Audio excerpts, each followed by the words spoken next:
Halo, apa kabar? Anak-anak kelas 5 yang luar biasa. Masih bersama saya, Bapak Ujang Herman. Hari ini Bapak akan menjelaskan tentang pembelajaran tematik, yaitu tema 3, subtema 3, pembelajaran 3. Untuk itu, kalian persiapkan diri, siapkan buku tematiknya yaitu tema 3, buku catatannya, dan alat tulis yang diperlukan.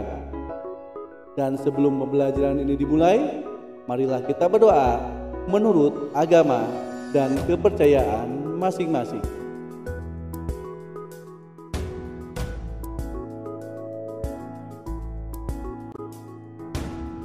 Baik, anak-anakku yang terkasih, sebelum pembelajaran ini dimulai, akan Bapak bacakan dulu tujuan pembelajaran yang harus dicapai hari ini.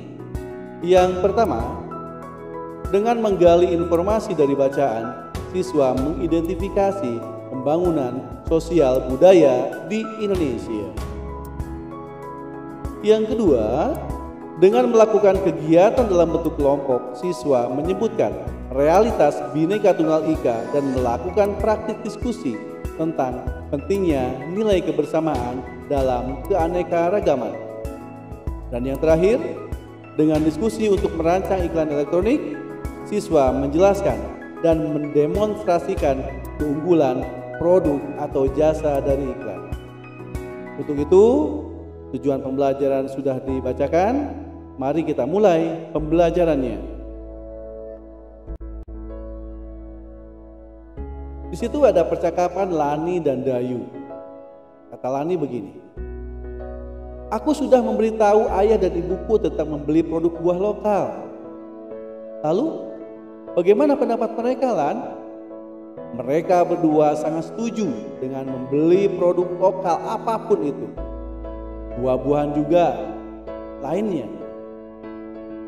Hal ini baik untuk mendukung pemberdayaan petani serta produk dalam negeri. Dengan membeli produk hasil dalam negeri, kita ikut membantu meningkatkan kesejahteraan para petani serta pengusaha kecil dalam negeri." Anak-anakku yang terkasih, mari kita membaca bersama-sama bacaan yang berjudul Perkumpulan Petani Pemakai Air. Saat kita berbicara tentang buah-buahan lokal, kita berbicara tentang keberadaan petani lokal di dalam sebuah daerah. Membeli buah-buahan atau sayuran lokal berarti membantu memberdayakan petani. Ternyata saat ini banyak petani yang tergabung dalam sebuah organisasi, yaitu Perkumpulan Petani Pemakai Air atau yang dikenal dengan P3A.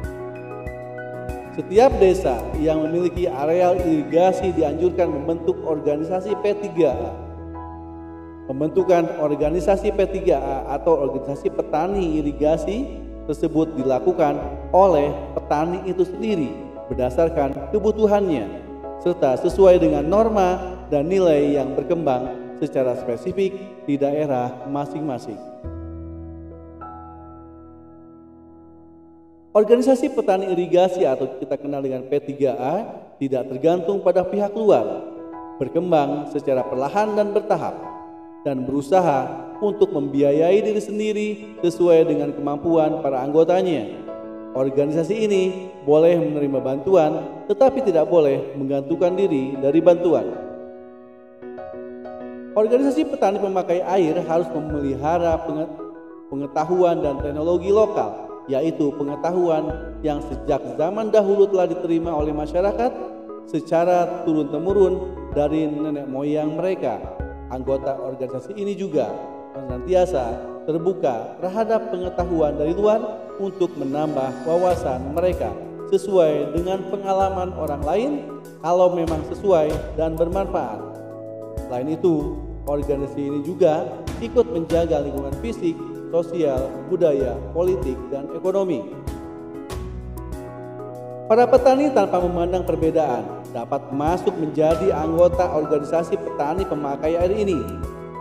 Organisasi pemakai air P3A bertujuan untuk menampung masalah dan aspirasi petani yang berhubungan dengan air untuk tanaman dan bercocok tanam. Organisasi ini menjadi wadah bertemunya petani untuk saling bertukar pikiran, curah pendapat, serta membuat keputusan-keputusan guna memecahkan permasalahan yang dihadapi bersama oleh petani, baik yang dapat dipecahkan sendiri maupun yang memerlukan bantuan dari luar. Organisasi ini memberikan pelayanan kebutuhan petani, terutama memenuhi kebutuhan air irigasi untuk usaha pertaniannya.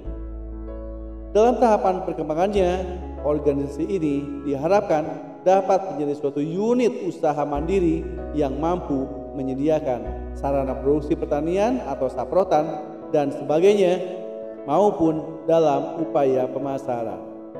Selain itu, organisasi ini juga berperan dalam pengembangan dan pengelolaan sistem irigasi.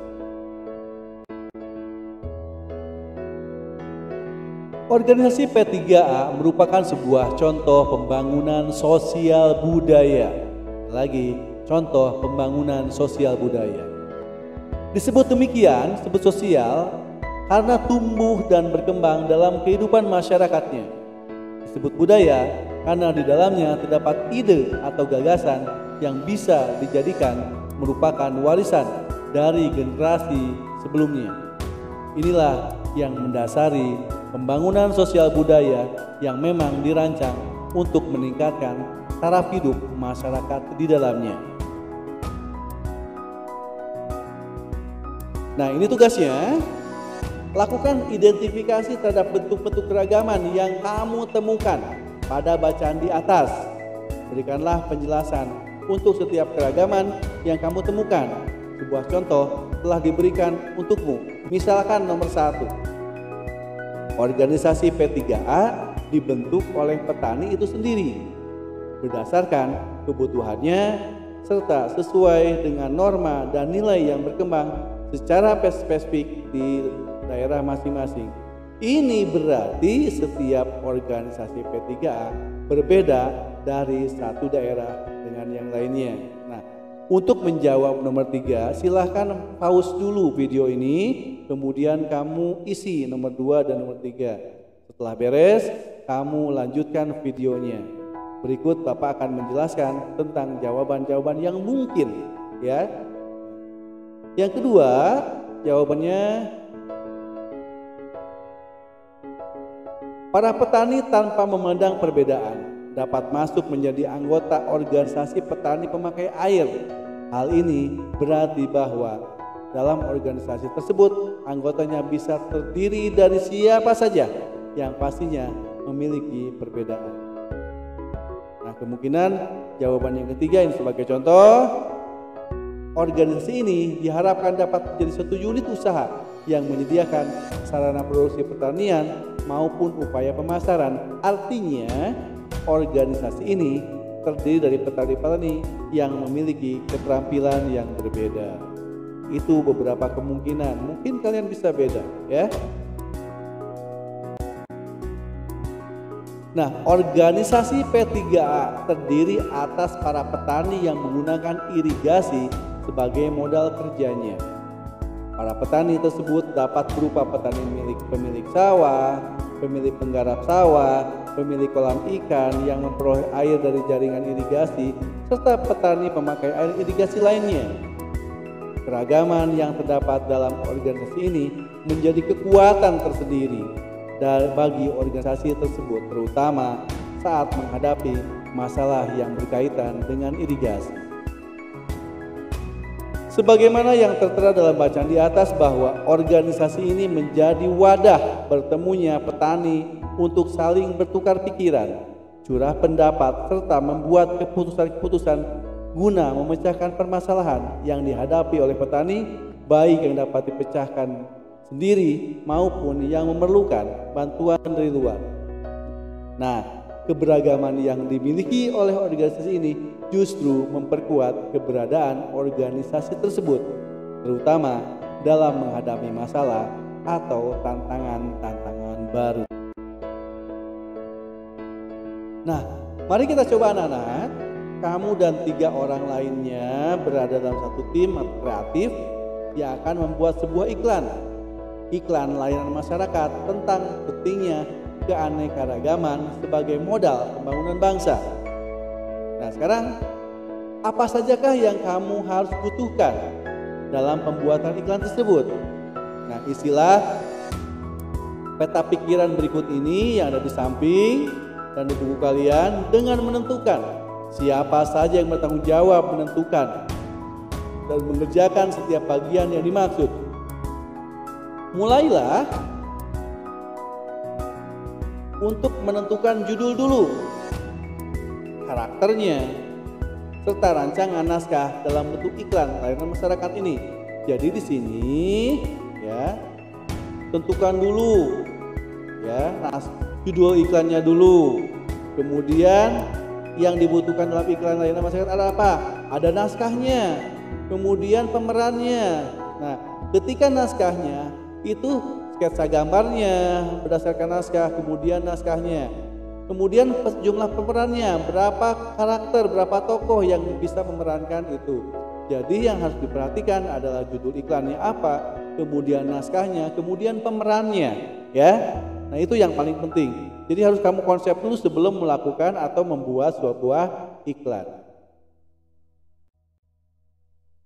Nah, baik anak-anakku yang terkasih, sebelum pembelajaran di hari ini, mari kita renungkan bagaimana sikapmu hari ini ketika bekerja sama dalam kelompok untuk menyelesaikan tugas. Apakah sikapmu sudah mencerminkan sikap menghargai perbedaan? Nah, ini kamu harus renungkan sesaat supaya kalau baik itu bisa dilanjutkan, kalau itu salah harus diperbaiki. Anak-anakku yang terkasih, demikianlah pembelajaran hari ini. Semoga dapat bermanfaat buat kalian dan mohon maaf bila ada kekurangan. Sekian, terima kasih dan selamat belajar.